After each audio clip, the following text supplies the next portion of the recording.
أشهد أن لا إله إلا الله وحده لا شريك له وأشهد أن محمدا عبده ورسوله صلى الله عليه وسلم لا نبي بعد أما بعد.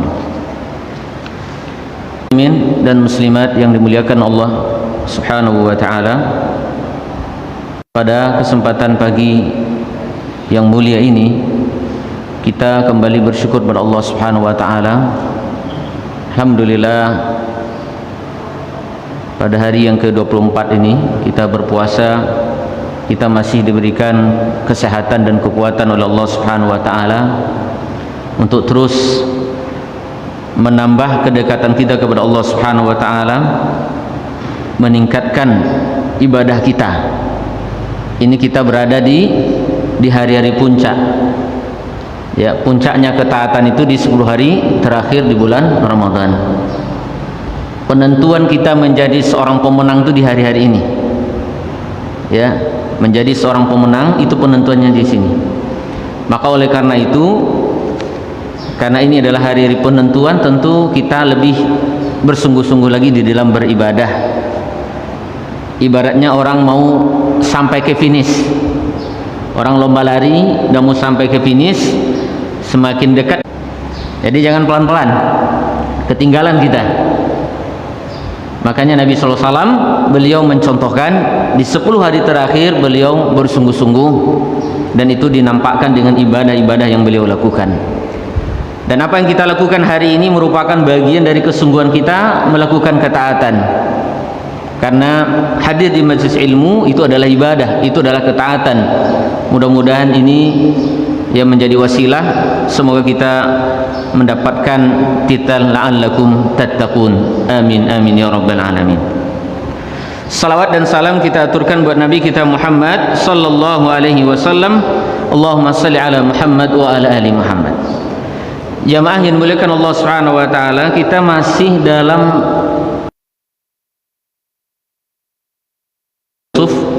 masih mempelajari pelajaran-pelajaran yang berharga yang terdapat di dalam surat Yusuf. Kali ini kita akan masuk pada ayat yang ke-12. Kita masuk pada ayat yang ke-12. Silakan jemaah yang punya mushaf, ya, kita baca beberapa ayat, kemudian kita tafsirkan, kemudian kita ambil pelajaran yang ada di dalam ayat tersebut. Baik, sudah ya. Kita baca jemaah.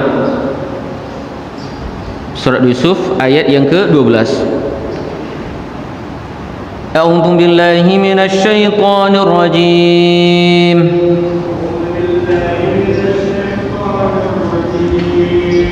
Bismillahirrahmanirrahim.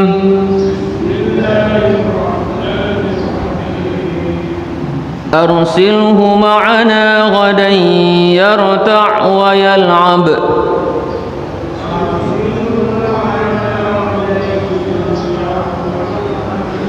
Wa inna lahu lahafidhun.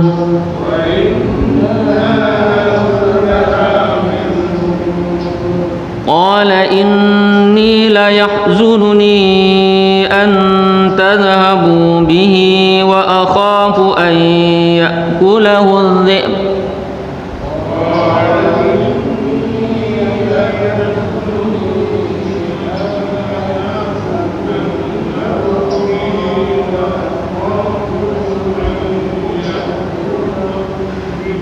Wa antum anhu ghafilun.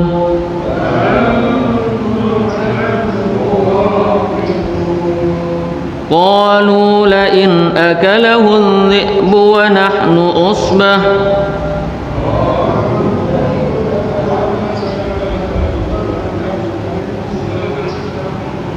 inna idhan la khasirun.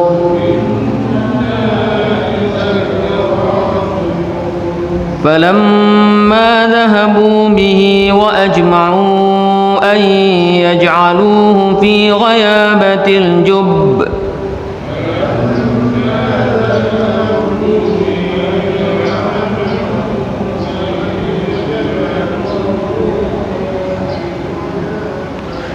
وأوحينا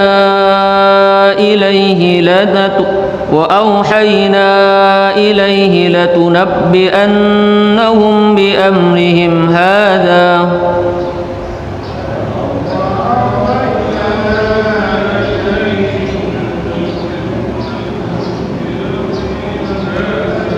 وهم لا يشعرون وجاءوا أباهم عشاء يبكون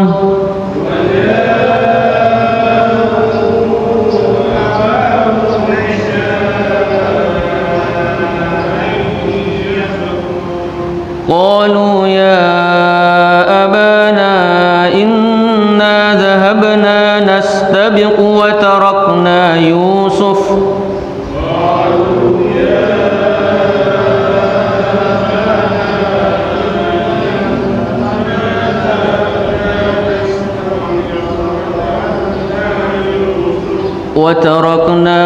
يوسف عند متاعنا فأكله الذئب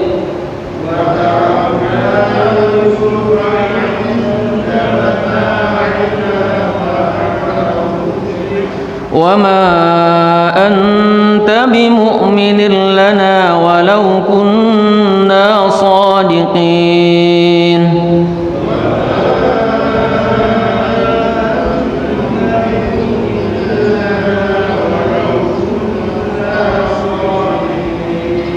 وجاءوا على قميصه بدم كذب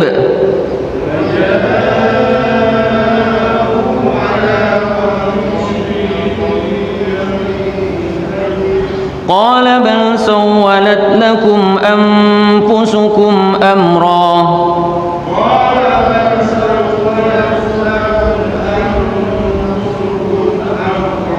فصبر جميل والله المستعان على ما تصفون.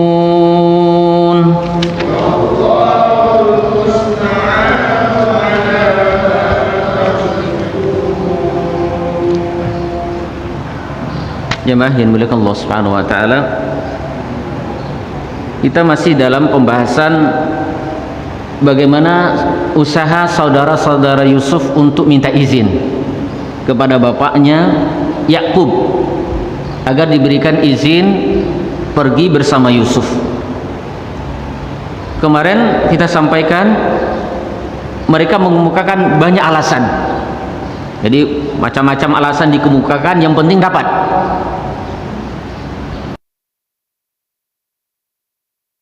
Pokoknya dapat deh. Alasan yang pertama kemarin dikemukakan, wahai ayahanda, kami ini orang baik. Kami ini orang baik.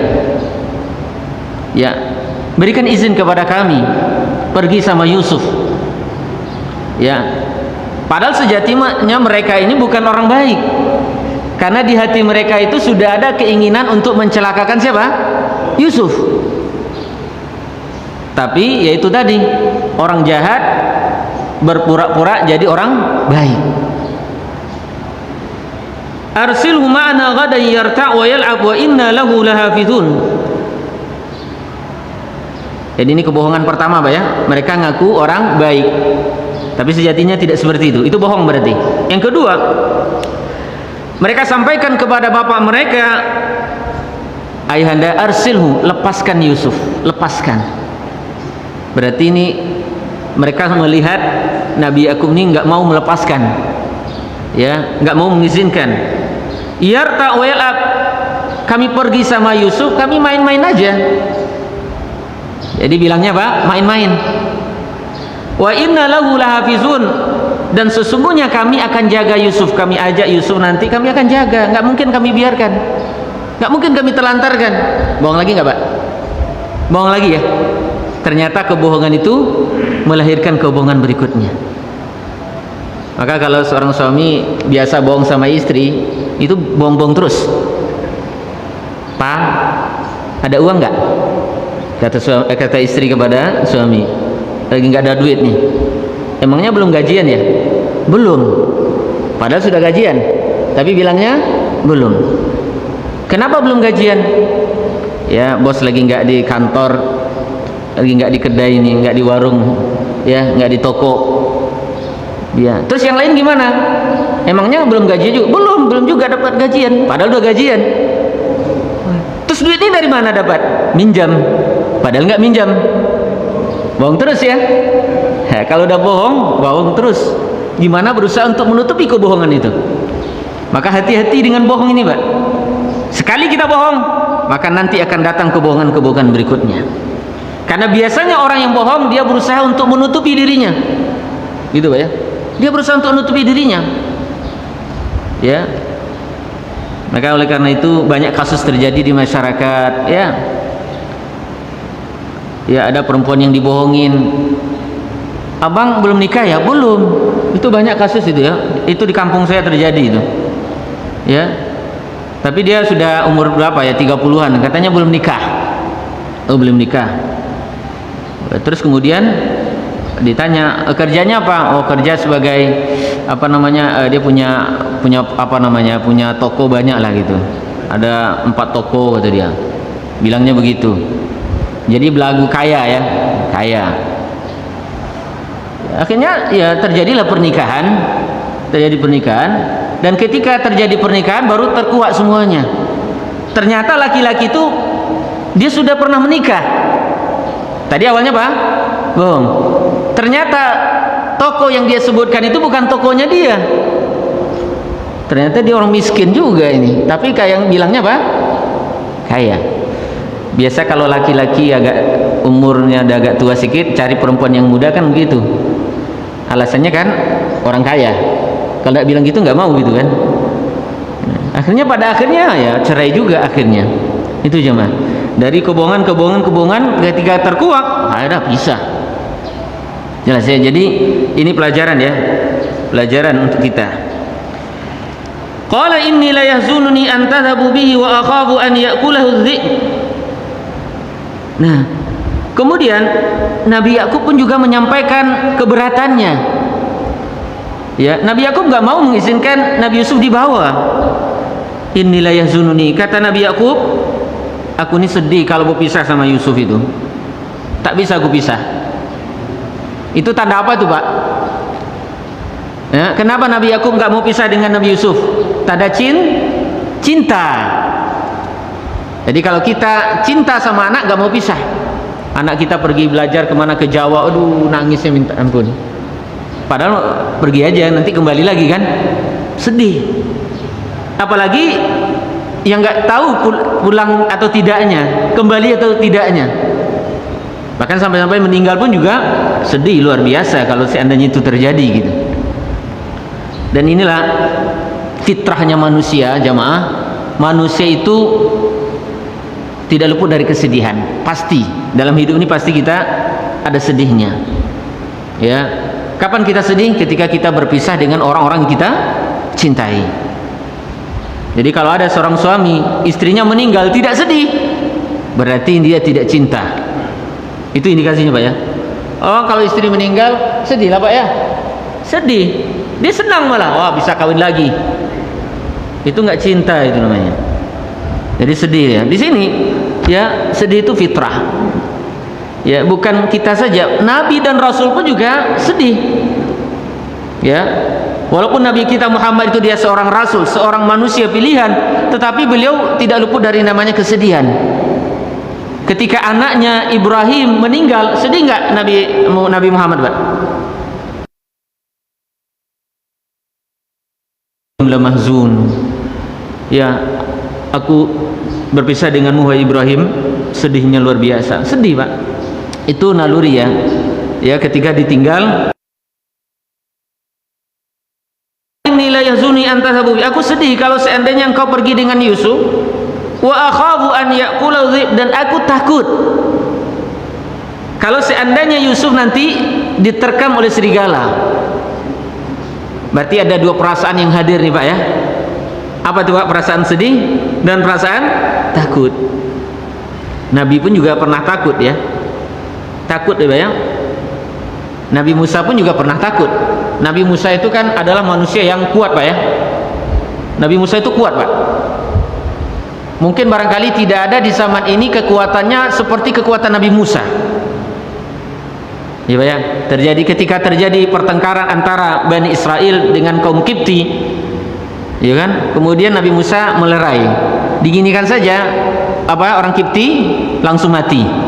Fawakazahu Musa faqada alaih. Diginikan saja orang Kiptinya, orang Mesir aslinya langsung mati itu orang Mesir. Diginikan saja, Pak.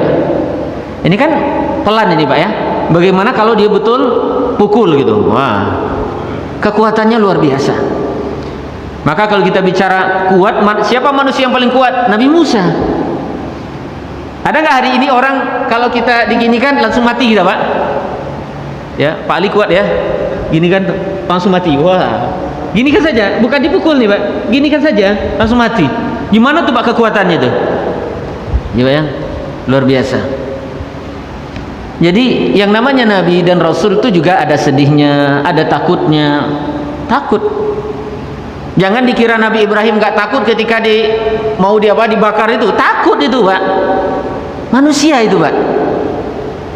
Ya, jangan mentang-mentang Nabi, aku gak takut. Ini takut juga itu, ada takut, cemas itu. Tapi minta sama Allah. Ya kan? Akhirnya dibantu. Kuni bardan wassalaman ala Ibrahim. Api dinginlah, selamatkan Ibrahim. Kalau bicara takut ya takut. Ya. Maka ada seorang bertanya, "Ustaz, takut jelas. Jangan dikira udah Ustaz udah nggak takut lagi." Enggak. Ya. Gitu, Pak ya. Orang berani, Pak, pasti ada rasa takutnya. Saya pernah sampaikan, nggak tahu lah, pernah saya cerita di sini. Ya. Ada seorang angkatan, Pak. Tentara. Kalau tentara itu apa yang Bapak bayangkan kalau ada dengan dia tentara? Apa yang terbayang? Dia berani. Betul nggak, Pak? Itu yang terbayang ya? Tapi suatu ketika saya pergi umroh gitu kan. Waktu itu naik pesawat. Saya sudah dapat kabar dari jamaah yang lain. Bapak itu takut naik pesawat itu. Kalau tentara itu kan berani gitu kan. Dan waktu itu dia duduk dekat saya, di samping saya. Pas waktu pesawat ini kan dah take off, kemudian ada oleng-oleng gitu dia di atas angin. Kok takut, Pak? Iya, saya takut, saya nggak kuat nih, kata dia kan. Benar juga ini ya. Kata ya jamaah yang mengatakan beliau itu takut, nah ini ternyata takut juga gitu. Ya, Pak ya. Beraninya orang pasti dia ada rasa takut. Nggak ada orang berani terus nggak ada. Pasti ada rasa takut. Ya, Pak ya. Penakut orang pasti dia ada beraninya. Ya, Pak ya. Oh, penakut, tapi ada saat beraninya. Maka jangan kita pukul rata ya. Oh, takut. Bisa jadi ketiga itu dia berani. Ya, mungkin selama ini kita remehkan dia. Wah, nakut ini orang. Tahu-taunya ketika itu, wah, rasa beraninya muncul. Apa loh? Berani juga dia ini. Ingat, Pak ya? Pernah nggak gitu, Pak? Pernah nggak jumpa orang kayak gitu? Kayaknya dia tuh takut, tuh orang penakut gitu kan. Tapi ketika dia ini berani dia. Akhirnya apa? Jadi saya ingat dengan kisah waktu saya di kuliah dulu, Pak ya.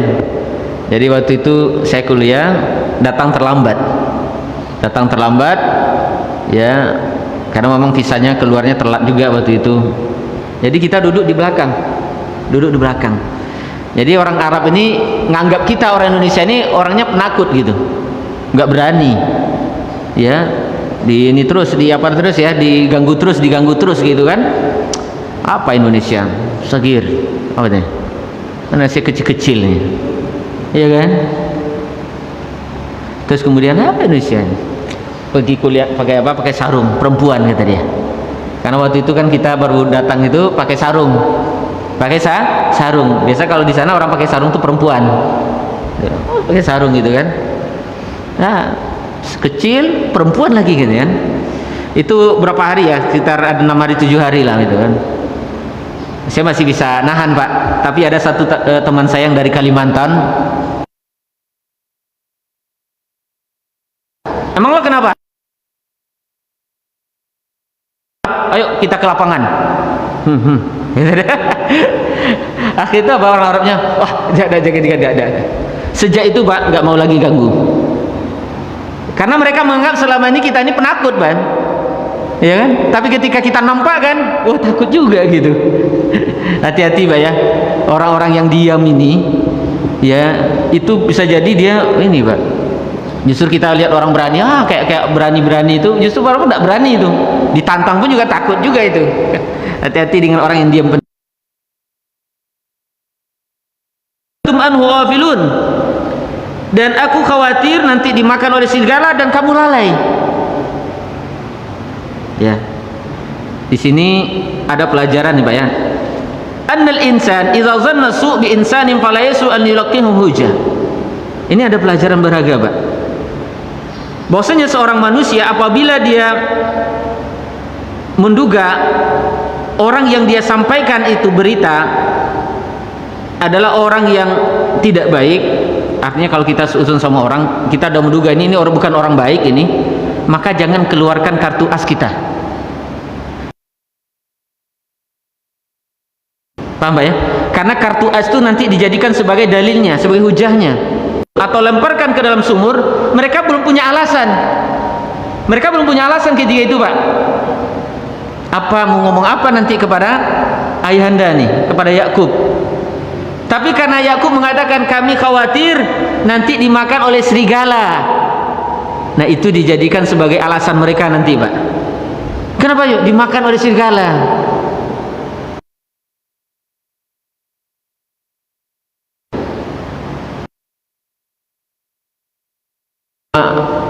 Rahasia kita kepada orang lain, karena bisa jadi kartu as itu dengan itu dia ngantam kita. Jadi tidak semuanya kita sampaikan ya tentang pada informasi kepada orang kafir Islam itu begini-begini. Tidak semuanya Pak. Nanti di situ bisa jadi celah itu ngantam kita. Jadi Pak ya. Jadi ini kekhawatirannya. Wa antum anhu ghafilun. Qalu la in akalahu dhi'bu wa nahnu usbah inna idzal khasirun. Nah, ini sudahlah mereka itu bohong kemudian sombong lagi. Apa kesombongan mereka Pak? Kata saudara-saudara Yusuf, seandainya nanti Yusuf dimakan oleh serigala, nggak mungkin. Nahnu usbah, kami ini kuat, kami ini banyak. Ya, sombong nggak Pak? Sombong ya. Sombong itu Pak, menampakkan kitanya itu sombong tuh Pak. Nggak mungkin dimakan oleh serigala. Inna idzal khasirun, seandainya kami ya tidak bisa melakukan itu, kami betul-betul orang yang rugi, nggak ada arti kami ini. Masya Allah ya, ini cara mereka untuk meyakinkan bapaknya, kami kuat ya, kami peduli, nggak mungkin ya. Masya Allah ya, inna idzal khasirun, berarti dia sudah tahu Pak ya apa yang akan terjadi. Padahal masalah gaib itu siapa yang tahu Pak? Allah. Apa yang terjadi, apa yang akan terjadi kan kita nggak tahu Pak ya. Tapi dia sudah bisa pastikan, nggak mungkin kami bisa dikalahkan oleh serigala, kami banyak, nggak mungkin. Berarti kan dia ya mendahulukan yang gaib ini, nggak boleh ini. Ya, masalah yang gaib hanya Allah yang tahu Pak. Apa yang kita lakukan satu jam ke depan tahu nggak Pak? Sekarang kita di sini nih, 1 jam ke depan tahu nggak? Walaupun tadi, aku mau ke pasar nih, belum tentu kita ke pasar. Bisa jadi nggak jadi ke pasar, entah pergi ke tempat yang lain. Nggak ada yang tahu tentang gaib ini. Inna la idzal khasirun. Lanjut Pak ya, biar cepat Pak. Ini pertemuan terakhir kita nih di Ramadan ya. Falamma dhahabu bihi wa ajma'u an yaj'aluhu fi ghayabatil but. Dan kemudian mereka akhirnya apa? Nabi Yakub ya sudah, karena sudah didesak, ya udah pergilah kalian. Pergi. Sebenarnya hatinya berat tadi kan. Berangkatlah mereka Pak, wa ajma'u, dan mereka sepakat, saudara-saudara ini sepakat untuk melemparkan, memasukkan Yusuf ke kegelapan sumur. Berarti sumurnya dalam Pak. Dikatakan di sini apa Pak? Ghayabatil jub, dalam sekali. Memang dicari sumur yang dalam. Ya mungkin yang sumur di Arab ya dalam Pak ya. Namanya Arab, padang pasir, tentu airnya susah. Berarti galinya dalam. Gitu ya. Wa auhayna ilaihi latunabbi'annahum bi amri hadza wa hum la yashurun. Nah, Masya Allah Pak ya, Allah itu selalu hadir ya ketika para nabi dan para rasulnya Allah mendapatkan kesulitan, mendapatkan kegundahan, kegalauan, ketakutan, Allah memberikan kabar gembira. Tenang saja Yusuf, kamu nanti akan sampaikan berita mereka ini kepada orang-orang. Menunjukkan apa itu, Pak? Nabi Yusuf itu tidak akan mati di sini. Ya, kamu akan sampaikan. Berarti kan masih hidup tuh. Ya, kamu akan sampaikan apa yang mereka lakukan terhadap dirimu. Ya, ini kabar gembira. Wahwina, karena memang ya siapa saja dimasukkan ke sumur pastilah ada takut, sedih, kan begitu kan? Hadir, gundah, gimana nih bisa naik gak ini? Allah katakan tenang saja Yusuf. Dan cara Allah untuk menyelamatkan Yusuf banyak caranya. Ya, banyak caranya. Salah satunya pada sini dalam kisah ini adanya musafir yang lewat aja. Waja'u abahum isya'an yabkun. Nah, setelah mereka melakukan aksi mereka, Pak, kemudian mereka mendatangi bapak mereka Isya. Mereka datangi pada waktu malam hari, Pak. Nah, ini kita bertanya nih, Pak. Kenapa saudara-saudara Yusuf mendatangi bapak mereka malam hari? Ya, kok malam hari dia datang? Ya, padahal eksekusinya di siang hari. Kok datangnya malam hari? Sengaja dilambatkan gitu. Ya. Ini sebenarnya untuk mengelabui bapaknya. Ya, karena mereka nanti akan menyampaikan Yusuf ini dimakan oleh serigala. Berarti Yusuf mati. Ya kan? Terus kemudian nanti mereka menguburkan Yusuf. Nah, itu yang membuat mereka lama waktunya sehingga telat datang ke rumah. Kalau datang cepat, kok datang cepat? Mana yuk? Nah, kan ini ketahuan. Tapi berusaha, Pak, menutupi, datangnya telat. Ya, menutupi, Pak.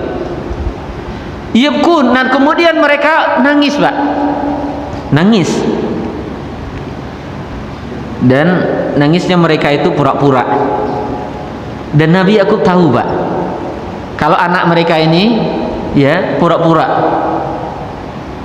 Dan memang kata ulama, ada orang yang memang dia bisa tahu tentang ekspresi. Ya, Pak ya. Makanya ada sekarang namanya apa? Pakar ekspresi, kan. Jadi bisa, jangankan orang, kita pun bisa lihat orang ini lagi marah sama kita, kan kita tahu, Pak ya, dari suaranya, intonasi suaranya, atau gaya mimiknya gitu kan, itu kita tahu kan. Nggak perlu juga pakar ekspresi, kita pun juga bisa tahu ini orang ini lagi sedih nih, oh ini orang ini lagi marah, kita bisa tahu. Tapi ada memang satu hal yang memang butuh pakarnya ya. Ada orang yang pandai bersandiwara. Orang yang pandai bersandiwara ini nggak bisa semua orang bisa tahu, Pak ya. Kayak orang acting, Pak, ya. Artis tuh misalnya kalau apa nangis kan, itu kan nangisnya dibuat-buat, tapi kayaknya betul-betul nangis gitu, sedih ya, padahal nggak sedih itu. Ya, kata orang kasih apa itu ya, kasih bawang ya, kasih bawang biar nangis gitu kan. Ya, itu. Jadi memang ada orang yang memang diberikan kemampuan oleh Allah untuk melihat, oh ini orangnya lagi ini, ya. Bukan meramal ya, tetapi melihat wajahnya. Ini lagi sih, atau suara. Sekarang kita lagi nelfon kan, kita tahu, oh ini kawannya marah sama kita nih dari suaranya. Oh dia lagi kayaknya keberatan, bisa tolong aku nggak? Bisa sih. Nah, kalau ada kayak gitu kan kita udah tahu, oh kayaknya berat nih. Nah, dan Nabi Yakub tahu persis kalau anak-anak mereka ini pura-pura.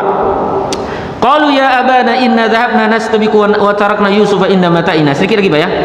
Kemudian mereka mengatakan, wahai ayahanda, bohong lagi, Pak ya, kami pergi berlomba-lomba. Bilangnya berlomba-lomba sesuai dengan apa mereka katakan di awal ya, kami pergi berlomba-lomba, main-main aja. Dan waktu itu kami tinggalkan Yusuf di tempat barang kami. Kami taruh di situ, tiba-tiba dimakan oleh serigala. Sesuai nggak, Pak ya? Kekhawatiran Nabi Yakub tadi apa? Jangan pergi, nanti dimakan oleh serigala. Dan ini dijadikan sebagai alasan. Padahal mereka belum punya alasannya apa nanti. Pokoknya bunuh aja dulu, lempar aja dulu. Mereka belum terpikirkan. Ternyata itu bisa menjadi kartu asnya, itu dimakan serigala. Wa ma anta bimu'minin lana walau kunna shadiqin. Nah, untuk menguatkan, wahai ayahanda, engkau tidak akan percaya kepada kami walaupun kami jujur. Itu biasa menguatkan. Aku jujur nih, walaupun aku jujur kamu tak percaya juga. Ya sudahlah, kamu kan begitulah ya. Padahal sebenarnya mereka itu memang bohong. Waja'u ala qamisihi bidamin kadzib. Nah, mereka datang kepada Nabi Yakub membawa pakaian Yusuf yang sudah dilumuri darah yang palsu. Jadi Pak, sehebat-hebatnya orang menutupi pasti ketahuan juga. Sehebat-hebatnya tupai melompat pasti jatuh juga. Kamu berusaha menutupi Pak, tapi salah strategi. Salah strategi Pak. Ya, strategi mereka apa? Mereka bawa pakaian Yusuf tapi dilumuri darah yang palsu. Maksudnya di sini ada indikasi. Pertama adalah pakaian yang dibawa itu bukan pakaian yang robek. Ya Pak ya? Gak terpikir oleh mereka untuk merobek-robek pakaian Yusuf. Pakaiannya apa? Utuh Pak. Gimana Nabi Yakub mau percaya Nabi Yusuf itu dimakan oleh serigala? Karena kalau dimakan serigala otomatis pakaiannya robek. Ternyata pakaiannya nggak robek Pak ya. Masya Allah ya. Berusaha tapi jatuh juga itu. Pakaiannya nggak robek gitu. Bidamin kadzib. Terus darahnya bukan darah serigala tapi darah kambing. Ya, ini apa namanya, profesional, dibilang profesional nggak juga. Kalau seandainya itu darah apa ya, dimakan serigala, seharusnya darahnya darah apa Pak? Darah serigala, jangan darah kambing. Nabi Yakub tahu ini darah kambing, ini bukan darah serigala ini. Masya Allah ya. Jadi pengalaman ya. Ya, pengalaman beliau luar biasa, tahu tentang darah kambing ya. Qala bal sawwalat lakum anfusukum amra. Kata Nabi Yakub, kamu main-main aja ini. Bahasa kitanya begitu. Mana pula Yusuf dimakan oleh serigala. Gitu kan? Berarti sekarang udah yakin kan Nabi Yakub kan? Udah yakin. Ini akal-akalan siapa? Saudara-saudara Yusuf saja. Fasabrun jamil. Apa yang beliau lakukan? Beliau sabar dengan sabar yang indah. Berarti kita disuruh sabar itu sabar yang indah Pak. Ternyata sabar itu ada dua macam Pak. Ada sabar yang indah, ada sabar yang nggak indah. Kapan sabar itu dikatakan indah? Yang pertama ketika tidak ada kemarahan. Itu sabar yang indah Pak. Jadi kalau kita sabar tapi udah marah, itu nggak sabar yang indah. Ya Pak ya. Udah mencak-mencak, oh iya sabar, ya oke sabar, aku sabar. Itu nggak sabar yang indah. Ya Pak. Ada seorang wanita, dia duduk di dekat kuburan anaknya. Ya Pak, menangis, meratapi. Datang Nabi. Sabar, kata Nabi. Isbiri, sabar. Kemudian ibu ini nggak tahu kalau yang nyampaikan itu siapa? Rasul.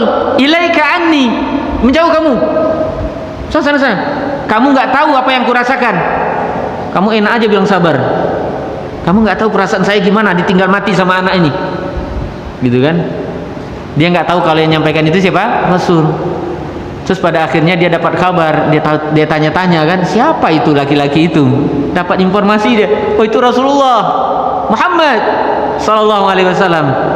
Akhirnya dia minta maaf, ya Rasul, ya aku menjadi orang sabar. Itu bukan sabar, kata Rasul. As-sabru inda sadmatil ula. Sabar itu pada pukulan pertama. Jadi ketika kita misalnya Pak, diinjak kaki kita sama orang, sabar. Tapi kalau kita dah ini, apa loh? Mata-mata loh. Gitu kan? Kita dong ini baru, iya sabar Bang, iya sabar, iya sabar. Itu enggak sabar yang indah. Sabar yang indah itu Pak, dari awal itu sudah sabar. Dapat musibah, langsung sabar. Kalau sudah ini, aduh kenapa? Meratapi, apa mengeluh, itu enggak. Yang kedua, sabar yang indah itu kata ulama tidak ada mengeluh kepada manusia. Tidak ada mengeluh kepada manusia. Jadi kalau kita ada musibah mengeluh kepada manusia, cerita sana sini semuanya sudah sampaikan, berarti kita tidak memiliki sabar yang indah. Nabi Yakub memiliki sabar yang indah karena Nabi Yakub mengeluhkan kepada Allah Subhanahu wa taala. Innama ashku wa basri wa huzni ila Allah. Aku kadukan keluhanku kepada Allah Subhanahu wa taala. Baik, fasabrun jamil wallahul musta'anu ala ma tasifun. Kemudian Allah lah tempat kita minta tolong. Ternyata di sini ada hubungan antara sabar dan minta tolong. Ada hubungan nggak Pak? Ada hubungan. Ternyata menjadi orang sabar butuh bantuan Allah. Butuh bantuan Allah. Kalau kita tidak dibantu Allah nggak bisa, Pak. Kalau nggak dibantu Allah nggak bisa. Ya, Pak ya. Gimana ditinggal mati, gimana ini, oh, pokoknya luar biasa lah, dizalimi. Kalau nggak dibantu Allah nggak bisa. Jadi kita bisa punya sabar, ya, bisa beribadah dengan baik, itu karena dibantu oleh Allah. Iyyaka na'budu wa iyyaka nasta'in. Kepadamu ya Allah aku beribadah. Sabar itu ibadah, maka minta tolongnya kepada Allah. Salat ibadah, minta tolong sama Allah. Ya, wasta'inu bis sabri wassalah, dihubungkan antara salat dan sabar. Jadi salat itu butuh kesabaran, sabar itu juga butuh bantuan Allah Subhanahu wa taala. Wallahul musta'an ala ma tasifun. Ya, di sini aku berlindung kepada Allah Subhanahu wa taala terhadap apa yang mereka sampaikan. Inilah jamaah di antara kutipan pelajaran yang bisa kita ambil dari kisah Nabi Yusuf. Intinya ya banyak pelajaran ya, walaupun ini kisahnya kepada Nabi Yusuf, ya, kepada Nabi Yakub, tetapi ini juga pelajaran bagi kita, bisa kita kaitkan dengan kehidupan kita sehari-hari. Baik, sampai sini jamaah yang bisa kita sampaikan. Memang tidak bisa kita selesaikan ini semuanya karena ada 100 pelajaran yang terdapat di dalam surat Yusuf, tetapi karena waktu juga yang membatasi kita cukupkan sampai di sini. Mudah-mudahan apa yang sudah saya sampaikan dari tafsir ayat yang pertama sampai ayat yang hari ini kita baca, mudah-mudahan bisa dipahami dan mudah-mudahan bisa diamalkan di dalam kehidupan kita sehari-hari. Amin amin ya rabbal alamin. Kita tutup majelis ini dengan doa kafaratul majlis. Subhanakallahumma bihamdika asyhadu an la ilaha illa anta astaghfiruka wa atubu ilaik. Wassalamualaikum warahmatullahi wabarakatuh.